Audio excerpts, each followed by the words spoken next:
八字不用看，用占卜会准的多一些啊。可以改命，甚至是整个家族的兴衰。那么我们就可能用到奇门呐。给你举这个例子哈，你在任何直播间你没有听过。比方说像梅花易数，如果是个老男人，那么就可以起乾卦。三者相应是什么卦象呢？就是艮卦。那艮卦这个卦好不好呢？另外一种预测术，比方说叫六爻，最近的这个桃花运怎么样？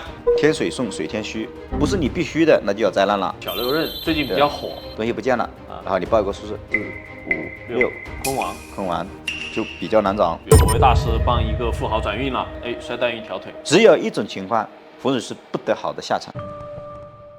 大家好，我是道元。大家好，我是子耀。我的朋友呢，最近在找工作，有几家心仪的公司，然后的话，他就去找师傅看八字，结果那位师傅直接就说这个问题八字不用看，用占卜会准的多一些啊。之后他才发现，原来除了八字以外，还有什么小六壬啊、梅花易数啊、六爻啊这些东西。所以呢，我们今天这一集的这个内容呢，就打算给大家科普一下。那么这些比较常见的占卜的术数，到底它有什么不同？能不能先说一下命理和占卜之间它最大的区别在哪里？其实我们所有的术数呢，其实都是为了命运去服务的。那么所有的术数其实都是为了探索我们的人生剧本的。在某一个点上，你遇到什么样的事情，有没有更好的方式？趋吉避凶。对，趋吉避凶。遇到了什么样的问题？我需要用小六壬。那遇到什么问题，我需要用奇门遁甲。要找工作，我适合用什么样的占卜术来去找？比方说这几个，我如果是老师日常的话，你会怎么去对应？就比如说你挑个日子行不行？我今天见人，这个人是不是一个贵人？我今天谈事情是不是顺利？那么就可以占可进来了。你可以用小六壬，你也可以用梅花易数。我们往更大的讲，探索我们整个一生的这种命运体系，甚至是整个家族的兴衰。对。那么我们就可能用到奇门了。因为奇门是可以前推300年，后推300年的。有请我们的道元老师呢，给我们来去讲一讲里面其中一些精髓，让大家去简单去了解一下。好了，我举例，我们讲奇门啦。奇门首先它是一个很复杂的这个系统体系。它有天时，有地利，有人和。它是一个全息的，所以它预示的方式就比较多。就比如说我们如果是某一件小事上面，我们也可以用时盘。时盘就是时间，就是时盘，就是当下，这个时间段起盘。那我们探索自己的人生的一个命运体系，那么我们要用自己的终身盘，我的命盘。那么还有年月盘了，年月盘啊，日盘了，时盘了。它是根据什么样的事情，它是可以测任何东西的。比如说我们看八字，八字就8个字，它的中间的这种阴阳五行的这种平衡，然后的话它的喜用忌神，再结合大运，它实际上这个相对来说比较简单一点点，看起来好像也有那么多符号要记，但是它相对于奇门来讲，奇门要记的东西太多了。你首先它有天盘、地盘、人盘啦，它有神呐，有门呐，所以3奇6仪，对，有9星8门，很复杂，很复杂，它是有几十个这个符号。对，那不如老师在这里能够跟我们普通人哈，就是我们的爱好者，简单讲解一下。比方说刚才老师提到了8门，作为我一个初学者来说，我可能觉得有什么生门死门呐。对。那这些不同的门，它分别代表什么意思？比方说奇门里面可能还有什么青龙、白虎，是吧？这个是大家耳熟能详的，但是可能大家不知道这个什么意思，能不能在节目当中给我们讲一讲？奇门遁甲里面没有青龙啊。没有青龙。没有青龙，没有青龙，只有白虎，只有白虎。对，所以你是要考我？没有，就是我是帮我们的观众问问题嘛，就是希望您能够多分享一下里面的一些专业的部分。比如说我们首先讲8门呢，我今天在这里我给你举这个例子哈，然后的话可能你在任何直播间你没有听过，对，就是毛主席如何用奇门打江山，这个我想听。注意听啊！你觉得可以吗？就毛主席如何用奇门打江山？我们知道奇门有8门呢，叫做开、休、生、度、景、始、金8门。8个门。对，开门呢，我们的元旦盘在西北，休门在北方，生门在东北。我们都知道原来的蒋委员的这个南京国民政府在南京是吗？对，在南京。后来搬到了重庆，最后到成都，对，最后与成都跑到了台湾，对。本来在南京呢，还有一点点就是气数的，后来搬到了这个重庆地处西南啊，是我们奇门遁甲的死门的这个地方。成都也是死门。毛主席是在中议会议，就是他确定了领导权。他第一件事情他去哪里？他北上，是西柏坡，去延安。陕西的延安是哪里？就是今天的开门。西北方。西北，他要占领这个开门。站在这样的很多人认为，毛主席应该打江山了，但是毛主席没打江山。从1939年到1943年，整整4年时间做什么？做整风运动，就开会。就开门的特性就是要开枝散叶，传播思想，所以没有打江山，没有强大的武器，只在解放自己的思想。要东北林彪打了一场生门，把生门攻出去，然后在修门建国，开修生全部在自己的手里面。所以你就发现，你以为中国的这个政治形态好像是一场战略，其实实际上它是一场风水，它就是一场命运。有几百万大军，你跑到死门你一样死；我2万5千人跑到开门去，我一样能活。没错，这就是一个风水的这种重要性，方位的一个重要性。方位重要性。对，刚才聊到了，除了奇门遁甲之外，我们还有，比方说像梅花易数。我之前也听过一个故事，就是说，有一个这个著名的这个易学家邵雍嘛，邵康节嘛，对，他看到那个树叶掉下来了以后，他就起了个卦了。这个梅花易数真的像故事里面或者传说里面这么神奇？他是看到梅花落地，然后的话起的卦象，对，所以由此得出了就是梅花易数。其实实际上就是它的起卦的原理就是随心。就是说这一门术数的特点，或者说它的这个秘诀就是随心，变化性随心。他讲的就是天人合一的感应嘛，感应，他可以看万物的内象，有万物的内象，来起卦。举例，这个我们从前面来了一个男人，如果是个老男人，那么就可以起乾卦。老男人是乾卦，这个上卦就出来了。上卦是乾卦。对，这个老男人穿着一个绿色的衣服，那这个八卦里面哪一卦是绿色呢？巽卦吧。巽卦是绿色。上乾下巽。上承下巽。上承下巽是什么卦象呢？上是天，下面是风，就形成一个卦，就是艮卦。那艮卦这个卦好不好呢？艮卦不好，那么就知道这个男的身体不好了。这个巽就代表什么？它代表泌尿系统啦。肾虚。然后的话就可能说他肾虚啦，可能风湿啦。那个乾又代表头啦，头老是进风，那可能头痛啦，中风了。所以你就可以说他这个身体不好。同时也和你精神状态，这个出现什么样的这种精神类的这种疾病啦。因为这个卦象它是不吉利的。对。它卦象不吉利的话，你问什么东西都不吉利。那如果说怎么样去改变，那就是要打开他的八字，那要探出他的命运，然后的话就抽丝剥茧的对症下药的，然后的话去帮他去化解。明白。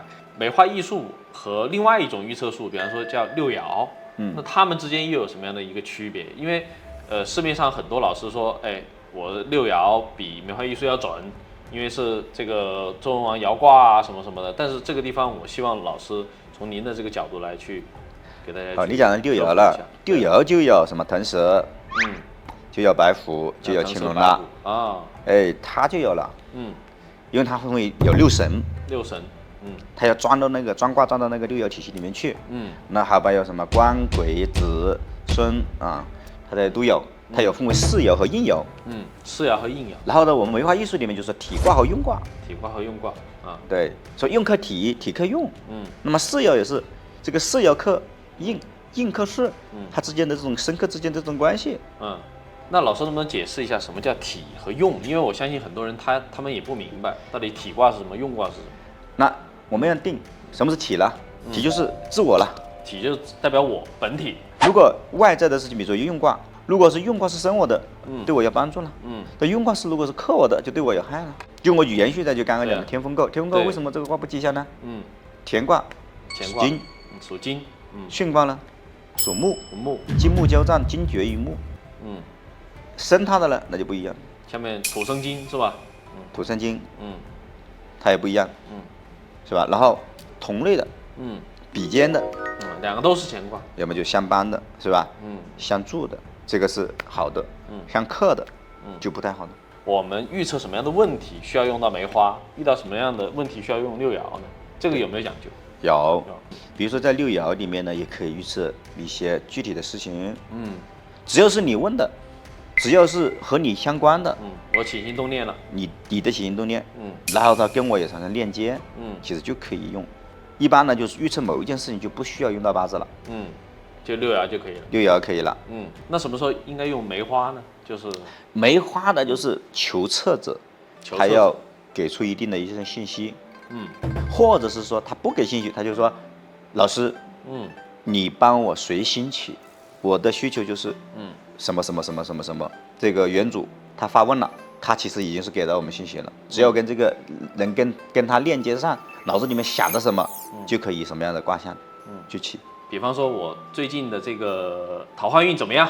那用梅花呢？现在有一个结论吗？在问这个桃花的时候，我们也可以起卦了。你是个男人了，我是个男人了，对不对？两个男人了，那就乾卦了。那你是个年轻的男人了，年轻的男人的话，可以看成什么？是中男了。中男。那中男是什么卦呢？这个长男是正卦，中男呢是坎卦。那就是上面是坎了。那我是一个比较年龄大的了，对，是吧？那我是乾卦了。乾卦啊。那么乾卦称作天卦了。对。坎卦了。对。水天，天水送，水天虚。那虚卦就是你现在想要谈恋爱的这个想法是有，对。但是虚是什么呢？需要就要等待，你打雷来。然后的话，乌云呢，就是没下雨，你不等待一下，它雨就不下来，就得不到。对，需要就是必须，什么意思？假如说你是有老婆了，你就不要这样子想了。如果不是你必须的，那就有灾难了。如果不是我急需的，我就不能这么想。对，欲望，那就是欲望了，那就是这样子的。你看，就马上起卦就水天虚，它就是一个象意，象意就出来了。这个是用梅花还是六壬？就是梅花呀，梅花易数，因为它这里没有装神呐，它没有装腾蛇。青龙，它也没有分为这个四爻和应爻，它直接就取卦象，就我们两个男人坐在这里，就直接取卦象嘛。那水天是虚，如果天在上面呢，水在下面呢，那天水就是送，你就是个送卦，什么意思？这个女人有人追的，这不止你一个人追了，然后这个那你要跟别人就产生争数呢，那要吵架的了。如果你是单身的，上。你在后面帮我加持。如果你不是单身的，欣赏她就好了。这么漂亮的女孩子，是吧？看看就好了，赏心悦目。对，远观不可亵玩啊。好，那刚才老师介绍了3个预测的这个术数了，奇门遁甲，有这个六爻，还有我们的这个梅花易数。那其实还有一个这个预测的这个方法叫小六壬，最近比较火，而且好像据说啊，它是点一下手指。就马上可以预测一个事情。是的，用到的东西就比较简单，它总共有6个符号，是吧？大安流年，速喜。老师能不能一个个的对应？你看，比如说也是3个手指头，你看大安、流年、这个速喜，然后赤口、小吉、空亡，它总共是有这个6个宫位。那这个宫位里面呢，实际上就可以随机。大安代表1，然后流年代表2，速喜代表3，赤口代表4，小吉代表5，空亡代表6。它代表每一个的这种符号。你想找一个东西，东西不见了，然后你报一个数字3、5、6，那我马上可以起了。你看3看什么？从这里起1、2、3速喜啊。第2个数字是5个数，从这里起速喜1、2、3、4、5，大安。第2个数就是大安。我们再起6，我们再起6，然后1、2、3、4、5、6，空亡。那你知道结果是空亡，就比较难找。那你可以描述这个东西啦。那么速喜是红色。速喜代表红色。但你这个东西是红的。大安是代表绿色。又有红的元素，又有绿的这个元素，是不是？又有木的属性他肯定会知道丢的是什么东西啦。他当然知道丢。他如果要考你的话，你可以就告诉他是一个你就是说一个红色的一个绿色的东西，是吧？大安是不动的，那速喜是那个的，它是跳跃的，最终是空亡不见了。空亡在哪里了？在正北方，在正北方丢的。那么你要往哪方地方找得到呢？这个西北方。为什么这样？因为小吉在这里嘛。然后呢，或者就是你到小吉的时辰去找，你其他的时辰你找不到的。那么根据这个时辰的它这个时代长生，在什么时间段，什么时间节点，在什么样的方位，去找到。当然，我在我的课程里面，我也会把它这些口诀，直接做好了整理。那如果刚刚讲的，我们宫位落的不是空亡上面，如果落的是什么速喜上面，也就是说大安速喜加速喜，那你说你放心啦，很快找到。大安就是告诉你就在这里没动啊，没动过，红布盖着呢，要么在正南方去找一下，对，反正它是在静止不动的那个地方。对，那你求财也可以啊，那求财就是到南方去求财，财很大，财很大。那你说今天相亲能不能够啊？相亲肯定是看对眼啊，结果是好的，结果是好的。如果你就去看病，哇，得速喜哇不行哦，那发病哦，马上发病。你要顺病的话，他就要在什么，在空亡上面就是没事没病啊，凶是得凶就是吉，吉是要得凶就不吉啊。大家对于我们这个系列的这个术数有兴趣的话，其实可以在我们的屏幕下方去留言。对，然后大家想听哪一个术数的我们的具体的讲解，我们可以单独再出一期。那如果说像刚才我们开篇讲的，就是我们要趋吉避凶，我通过占卜来去改变了我的自己的原本的选择，它其实是不是可以改变我的命？命是先天，运是后天，对，后天是可以不断的调整和改变的，那么命是没有办法调整和改变的，举个例子，什么是命？你是男，你是女，这是命，这是注定。但是运是后天呢，你选择什么样的配偶了，受环境的影响，受周围的人的这种影响，然后运是可以改变的，都是在变化之中的，所以叫后天以至先天，把运改掉，那么我们的命运就会变化，就发生了变化。所以我们现在我们所有的术数都是为后天的运服务，而不是用先天的命服务。所以你没有听过哪一个风水师可以让你变性？不能改命的，没有改命，可以改命，可以改命，那也是通过后天的方式去造命。造命。对，我们也看很多电影啊，比方说，哎呀，有位大师帮一个富豪转运了，但那个大师可能摔断一条腿，或者说承负了这种因果，是不是真的也是有这种情况？如果你都能够泄露天机，那么你不能够改变天机吗？所以没有什么所谓的说泄露天机，造成自己的这个五弊三缺，绝后，那这个其实是滑天下之大稽。只有一种情况，风水是不得好的下场。什么情况呢？你没有道统，没有法脉，没有传承，跟别人做是胡说八道的。所以一个无良的风水师，他介入我们的命运体系以后，本身你是好的，把你变得不好了，他要背这个因果的，这样子就会，把别人这种吓唬到啊，心里面产生阴影啊，对，他就背这个因果的他为了达到他赚钱的目的嘛，是的，你做的一切都是错，你一开口就是错，所以为什么这个风水学里面讲究师承呢？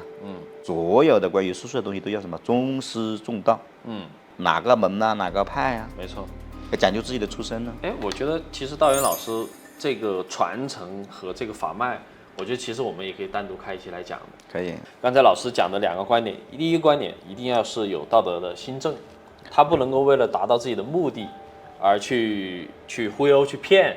第二个点呢，就是他需要有这个法脉，就是他要有这个正宗的这个嫡传的一个法脉，我们才能够去帮别人去解决他的问题，对吧？